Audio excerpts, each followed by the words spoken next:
পেরেশানিতে পড়লে, টেনশনে পড়লে এই দোয়াটা। প্রিয় ভাইরা, বিষ্ণু ইসলাম যখন খুব বিপদে পড়তেন, দুশ্চিন্তা ওনাকে ঘিরে ধরতো, উনি পড়তেন ইয়া হাইয়ু ইয়া কাইয়ুম বিরহমাতিকা আস্তাগীথ, ইয়া হাইয়ু ইয়া কাইয়ুম বিরহমাতিকা আস্তাগীথ, ইয়া হাইয়ু ইয়া কাইয়ুম, হে শাশ্বত অবিনশ্বর, হে চিরঞ্জীব, বিরহমাতিকা আস্তাগীথ, তোমার রহমতের উসিলায় তোমার কাছে ফরিয়াদ করি। এটা পড়তেন। আবার আরেক বর্ণনায় এসেছে ইয়া হাইয়ু ইয়া কাইয়ুম বিরহমাতিকা আস্তাগীথ আসলিহ লি শা'নি কুল্লাহু ওয়ালা তাকিলনি ইলা নাফসি তারফাতা আইন। আসলিহ লি শা'নি কুল্লাহ, আল্লাহ আমার সবকিছু আপনি সেটেল করে দেন।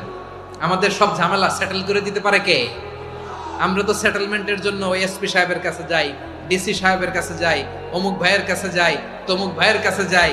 এই দোয়া পড়লে আরশের উপর থেকে আপনার ম্যাটার সেটেল করে দিবে কে? তাহলে পড়বেন ইয়া হাইয়ু, এ চিরঞ্জীব। হাইয়ু মানে চিরঞ্জীব, যিনি চিরকাল বেঁচে থাকবেন, মরবেন না। আল্লাহ মরবেন? তার কোনো লয় আছে?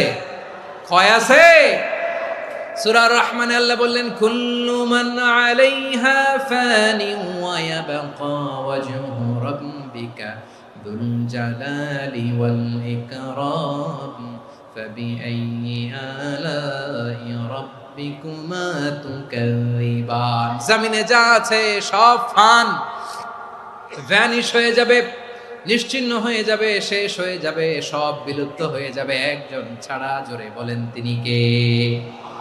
ইয়া হাইয়ু। আমার সাথে আওয়াজ করে পড়েন ইয়া হাইয়ু ইয়া কাইয়ুম ইয়া হাইয়ু ইয়া কাইয়ুম বিরহমাতিকা আস্তাগীথ আসলিহ লি শা'নি কুল্লা।